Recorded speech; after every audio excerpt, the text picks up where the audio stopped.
السلام علیکم ورحمۃ اللہ وبرکاتہ۔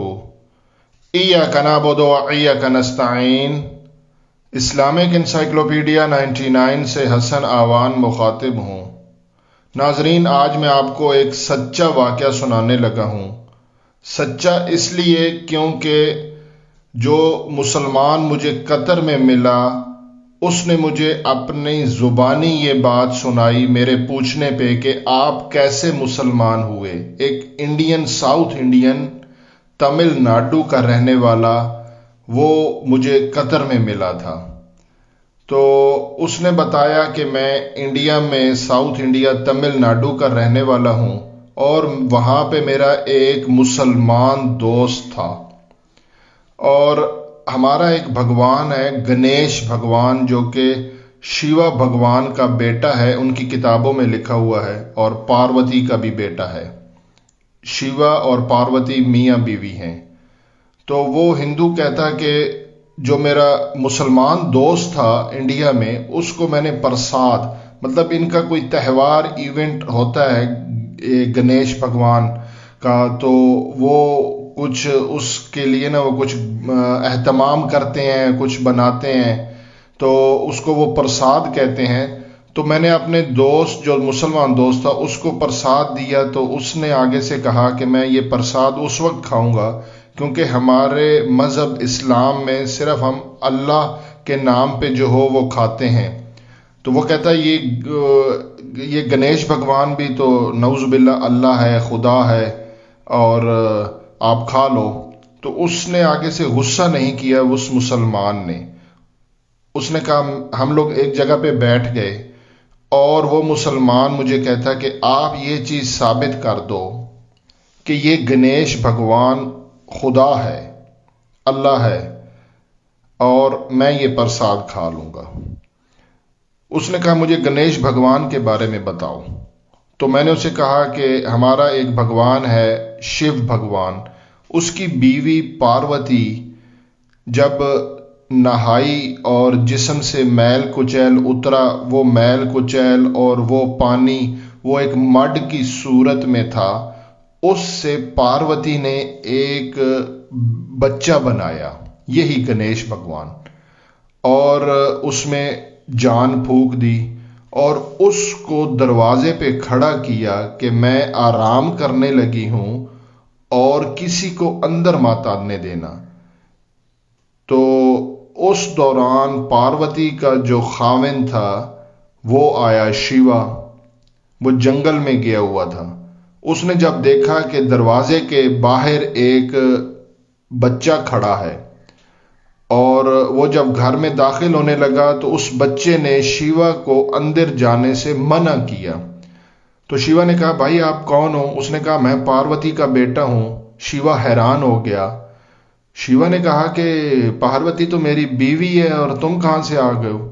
تو یہ بھی ایک ڈاؤٹ تھا میرے دماغ میں۔ آگے میں آپ کو یہ سٹوری بتاتا ہوں۔ تو وہ مطلب وہ جو ہندو مجھے قطر میں ملا، وہ مجھے کہتا کہ یہ ڈاؤٹ میرے دماغ میں وہاں پہ جب میں وہ سٹوری اس مسلمان کو سنا رہا تھا، تو اس مسلمان نے آگے جواب میں مجھے جب یہ کہا کہ اے دوست، کیا تمہارا بھگوان شیوا اپنے بیٹے کو پہچاننے سے انکار کر دیا؟ اس میں اتنی شکتی نہیں تھی کہ وہ اپنے بیٹے کو پہچان سکے۔ یہ سٹوری مجھے وہ جو ہندو ملا تھا قطر میں مجھے سنا رہا تھا، اور یہ وہ ہندو جو تھا اس کی ایک اپنے مسلمان دوست کے ساتھ پرساد دینے پر ایک دوسرے کے ساتھ یہ بحث ہو رہی تھی۔ تو اس نے کہا کہ بھائی آپ کا جو بھگوان ہے شیوا، اس نے اپنے بیٹے کو نہیں پہچانا۔ بہرحال یہ سٹوری آگے ایسے ہے کہ اس نے طیش میں آ کے شیوا نے اس بچے کی گردن اڑا دی۔ اسی دوران پاروتی باہر نکلی۔ اس نے جب اپنے بچے کو مرا ہوا دیکھا تو وہ ناراض ہوئی، اور اس نے اپنے خاوند شیوا کو کہا کہ یہ آپ نے کیا کر دیا؟ اس کو میں نے جنم دیا تھا، اور اب آپ جاؤ جنگل میں، جو سب سے پہلے جانور آپ کو ملے گا اس کی گردن لے کے آؤ، اور اس کو میں نے ابھی کے ابھی زندہ کرنا ہے۔ تو یہاں پہ پھر اس مسلمان دوست نے کہا کہ جب شیوا نے گردن اڑائی اس بچے کی جس کو پاروتی نے جنم دیا اپنی میل کچیل کے ساتھ، اور کیا شیوا میں اتنی شکتی نہیں تھی یا پاروتی میں کہ وہ اس سر کو دوبارہ جوڑ سکے؟ بہرحال شیوا جنگل میں جاتا ہے اور اس کو سب سے پہلے ہاتھی ملتا ہے. وہ ہاتھی کی گردن اڑاتا ہے اور واپس لاتا ہے، اور اس بچے کو وہاں پہ دوبارہ جنم دیتی ہے پاروتی، اور اس کے دھڑ کے اوپر، کٹے ہوئے دھڑ کے اوپر ہاتھی کا سر رکھ دیتے ہیں. اور یہ گنیش بھگوان کا اس طرح سے جنم ہوا، وجود ہوا. اور یہ تمام ہندو جو ان کی کتابیں ہیں اور ان کی جو سٹوریز ہیں ان میں یہ چیز ایسے ہی ہے.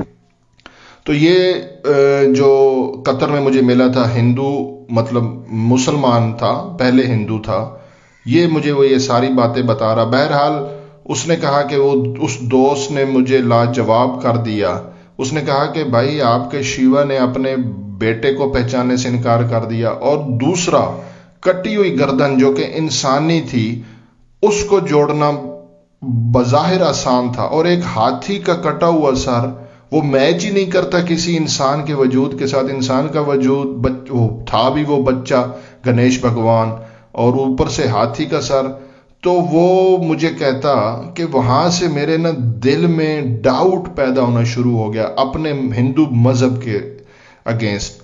تو میں نے گھر میں مطلب یہ بات اسی دور کی ہے، 2019 میں قطر میں تھا جب مجھے یہ ہندو ملا. تو انٹرنیٹ اینڈرائڈ عام تھا، تو اس نے کہا میں قرآن کے بارے میں سرچ کرنا شروع کر دیا. اور اصل بات تو یہ تھی نا کہ اللہ نے ہدایت دینی تھی، تو یہ ایک بہانہ بننا تھا.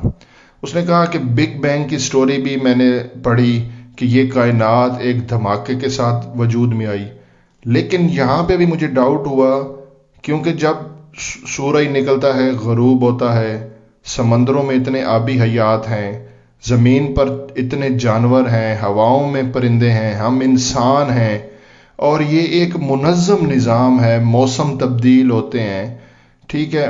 تو یہ بگ بینگ کی سٹوری تو بالکل بھی ریئل نہیں ہے، کیونکہ دھماکے کے ساتھ چیزیں وجود میں نہیں آتی. جب دھماکہ ہوتا ہے تو چیزیں بگڑتی ہیں. تو رات میں جب مطلب سوتا، ستاروں کو دیکھتا، چاند کو دیکھتا، تو ایک خوبصورت پیٹرن، ایک خوبصورت نظام میرے سامنے تھا.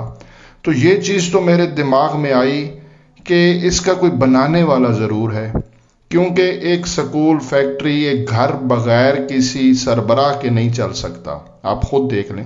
تو اتنی بڑی کائنات جس میں لا تعداد مخلوقات ہیں، یہ بغیر کسی ایسی طاقت کے نہیں چل سکتی.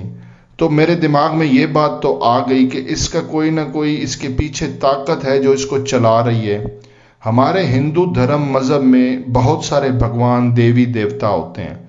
تو یہ چیز بھی میرے ڈاؤٹ میں آئی کہ اگر اتنے زیادہ دیوی دیوتا اور خدا ہیں تو ان کے مابین ٹکراؤ ضروری ہوتا ہے، کیونکہ جب دو طاقتیں ہوتی ہیں تو وہ ٹکرائے بغیر نہیں رہتی.